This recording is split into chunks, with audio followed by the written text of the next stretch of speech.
vamos a hacer esta recetita aquí de fruta fresca mexicana y de todo. Tenemos todo eso aquí.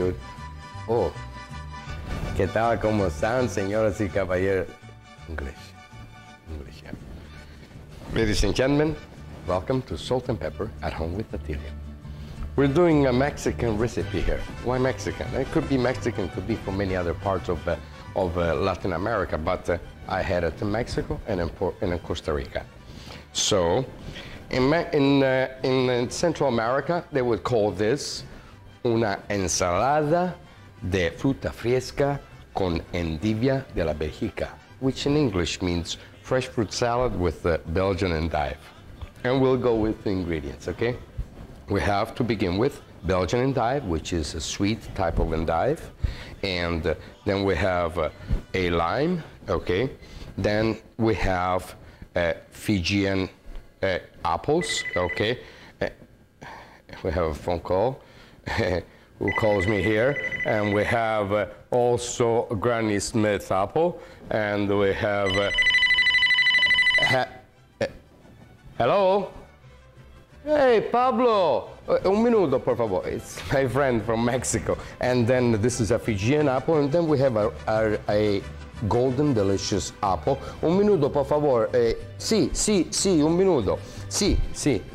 He wants to know if I'm, yeah. From Mexico. Anyway, then we have a California orange. Then we have a Sevilla orange, and also here we have, sí, un minuto, por favor, Pablo, estoy hablando con la gente aquí. He understands.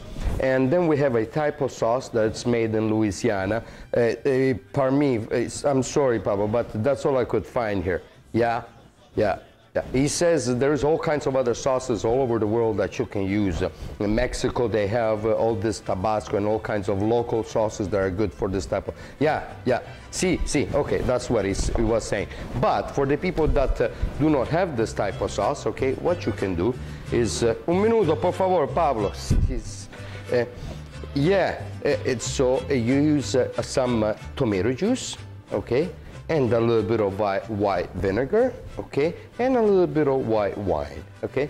And you make your own sauce by adding very finely chopped in a blender chilies. And you can warm it up, bring it to a boil, then cool it off, and you make your own Louisiana sauce. That's one way of doing it. That's all I could do, Pablo. That's the best I could do for my friends, okay? Pablo, I'll let you go.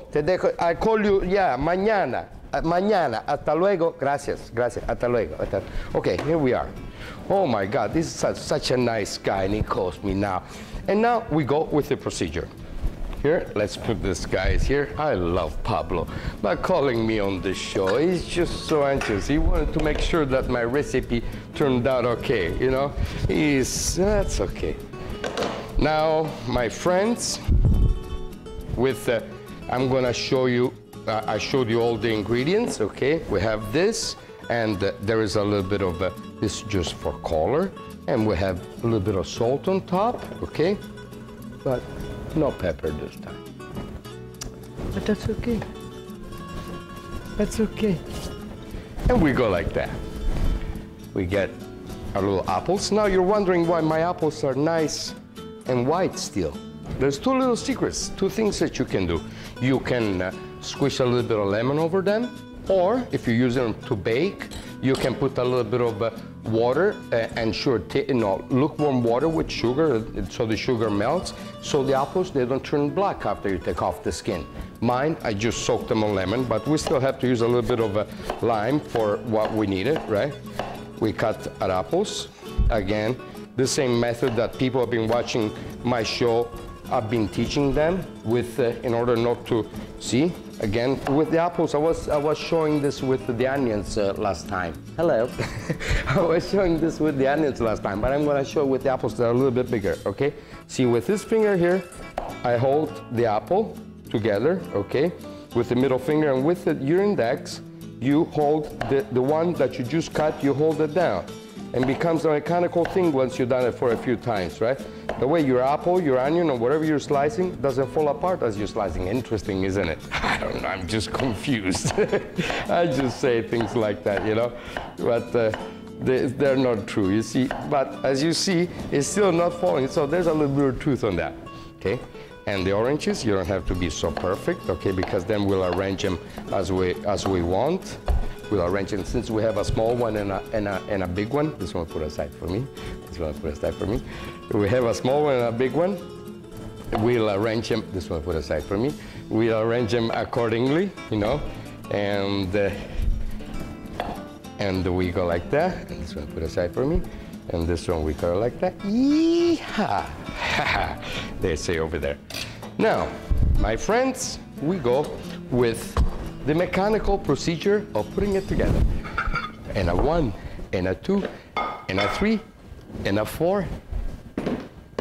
I can count. And we start with the endive, okay? And we put it here. And do you remember the little procedure that I showed before with the, I don't know if some people that have seen my show before, I'm gonna give it a little room here, okay? To make it easy for the person that's eating it, let's cut the salad a little bit. Let's cut the endive, because it's hard, you know, when you get the big piece in your mouth, you know, it's gonna take a little time to do it, but it's okay. It's worth it, trust me. You know, it makes it easier. Let me do this, okay? And when this is complete, I'm gonna show you how the plate is all done all together, okay? All right.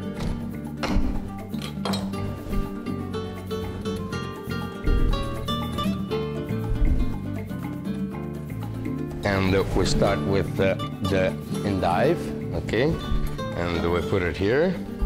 And do you remember the little procedure that I showed before with the, I don't know if some people that have seen my show before, I'm gonna give it a little room here, okay? To make it easy for the person that's eating it, let's cut the salad a little bit. Let's cut the endive, because it's hard, you know, when you get the big piece in your mouth, you know, it's gonna take a little time to do it, but it's okay. It's worth it, trust me. You know, it makes it easier. Let me do this, okay? And when this is complete, I'm gonna show you how the plate is all done all together, okay? All right.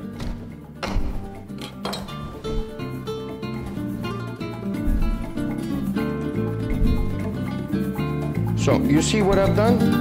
I've made it easy for the person that's eating. What are you gonna do when a piece like this gets stuck in your fork? You know, you're gonna try and fit it in your mouth. No, okay, this looks nice. And then we put the oranges all around like this, okay? So everybody gets pleased. Put the oranges all around. As we say, the Mexicans, they're very proud of their decorations and their food and all their hot sauces. Some of us might think it's too hot, but you know how they say in English, and you know, you all know it, it kind of grows on you. And then we put our Fijian apples, okay? They were not cut right through, and we're gonna give them a lesson right now. Ta-da-da, ta-da-da, ta-da-da, and done. And we go like that, see?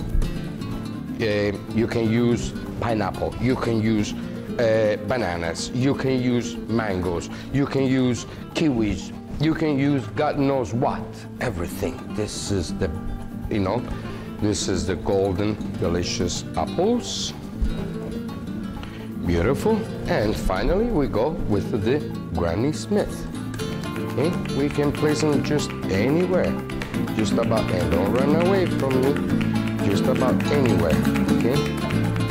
And then what we do is very, very simple.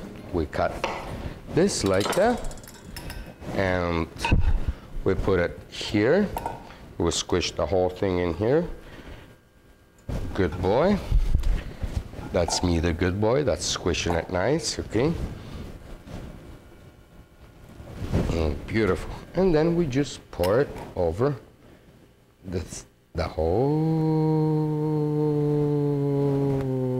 thing.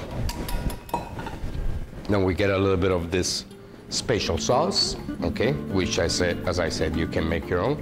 And we go like that, just sparingly, you know, if it comes out, you know. And then you can kind of, you know, mix it all in, or the person that gets to eat it, mix it all in, and to give it a little bit of extra color there. You might not see the oranges down underneath. I was gonna say downstairs. You might not see the oranges downstairs, but they're there. And imagine when you get to them. Now, my friends, as anybody would say, and I usually do, right? Buon appetit with la ensalada de fruta fresca mexicana. With salt and pepper at home with Attilio.